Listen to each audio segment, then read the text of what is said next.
रोजगारीका लागि दक्षिण कोरिया पुग्नु एकाथरी युवा जमातको सपना नै बनिसकेको छ। त्यहाँको आकर्षक तलब र सुविधाले नेपालीहरूलाई मोहित मात्रै बनाएको छैन, कोरिया जान नपाउँदा सडकमा उत्रिएर आन्दोलनमा होमिन समेत तयार छन् नेपाली। यसको उदाहरण खोज्न धेरै पर जानै पर्दैन। केही समय अगाडि दक्षिण कोरिया रोजगारी अनुमति प्रणाली EPS कोरिया शाखाको कार्यालय रहेको बालकुमारीमा भएको घटनालाई हेरे पुग्छ। त्यतिबेला आन्दोलन भड्किँदा प्रहरीले बल प्रयोग गर्न बाध्य भएको थियो। प्रहरीको गोली लागेर 2 जना युवाको ज्यान समेत गएको थियो। सिप बिल्डिङको परीक्षामा सहभागी भएर अनुत्तीर्ण भएकाहरू उत्पादनमूलक क्षेत्रमा पनि फर्म भर्न पाउनुपर्ने भन्दै आन्दोलनमा उत्रिए।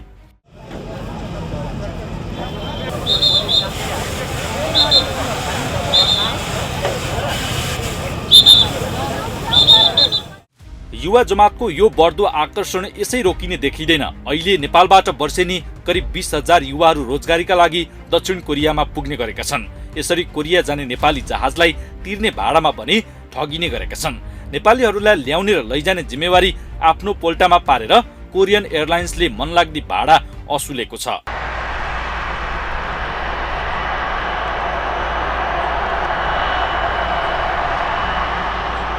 केही समय अघि प्रतिनिधि सभाको संघीय संसदमा उजुरी परेपछि कोरियन एयरलाइन्सको ठगी धन्दा बाहिर आएको हो। यतिबेला संसदीय समितिमा यो बहसको विषय बनेको छ। युवाहरूको बढ्दो कोरिया आकर्षण सीमित व्यक्तिहरूले कमाई खाने भाडो बनाउँदा नेपाली युवाहरू ठगिन पुगेका छन्। पर्यटन मन्त्रालय, नागरिक उड्डयन प्राधिकरण र नेपाल वायु सेवा निगमको बदमासी नै यसको प्रमुख कारण हो। काठमाडौँदेखि दक्षिण कोरियाको सिओल एयरपोर्टसम्मका लागि नेपालीहरूले 895 अमेरिकी डलर अर्थात् करिब 1,20,000 रुपैयाँ तिर्दै आएका छन्। उता नेपालभन्दा 1 घण्टा बढी दूरी रहेको नयाँ दिल्लीसम्मका लागि भने जम्मा 1 लाख मात्रै छ। दूरीका हिसाबले नयाँ दिल्ली नेपालभन्दा टाढा भएकाले नेपालसम्मको भाडा अझ कम हुनुपर्नेमा बढी देखिन्छ। तर यहाँ कोरियन एयरलाइन्सले मनलाग्दी भाडा असुल्दा नेपालीहरू चर्को भाडा दर तिरेर भए पनि जान बाध्य छन्। नेपाली युवाहरू ठगेर लाखौं रुपैयाँ कुम्ल्याउने षड्यन्त्र कोरियन एयरलाइन्स एक्लैले गर्न सम्भव छैन।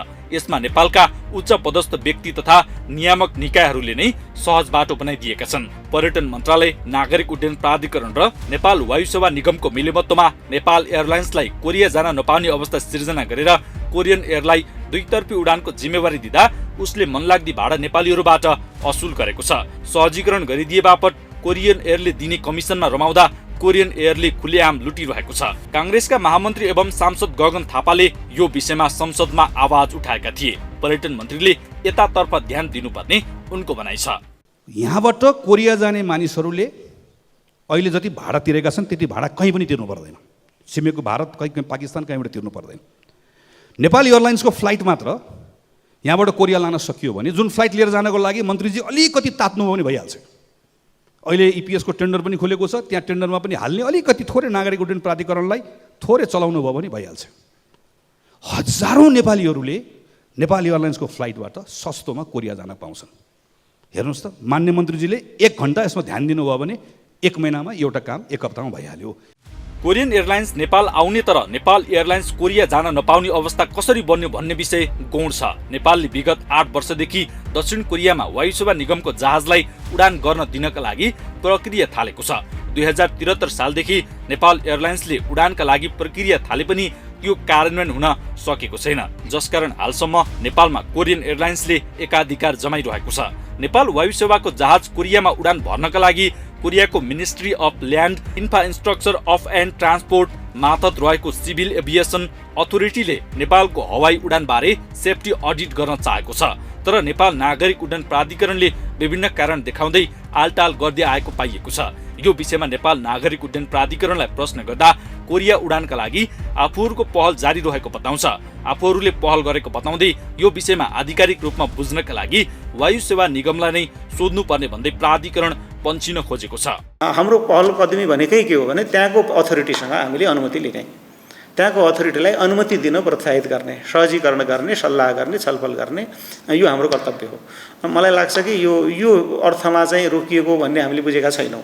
हामीले चाहिँ गन्तव्य विस्तार गर्ने उहाँको आक्रामक बजार विस्तार योजना नै अहिलेको महत्त्वपूर्ण कुरो हो।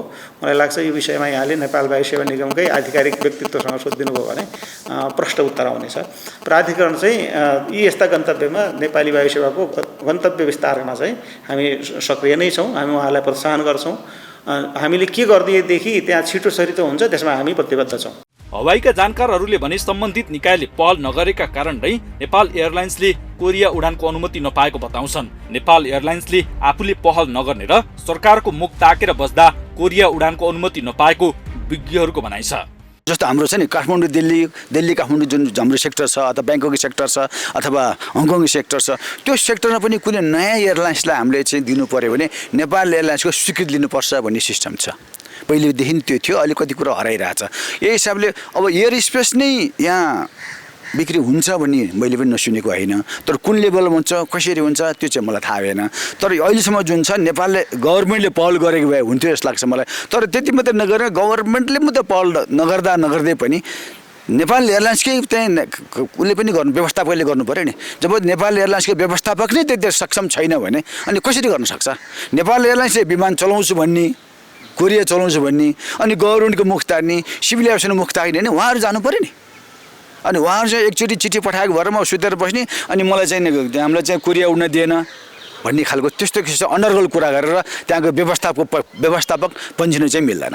रोजगारीका लागि कोरिया जाने नेपालीहरूले जहाज भाडा बाहेक EPS परीक्षा शुल्क, स्वास्थ्य परीक्षण, रोजगार आवेदन फारम दर्ता शुल्क, बिमा, प्रारम्भिक तालिम लगायतका शीर्षकमा समेत पैसा तिर्दै आएका छन्।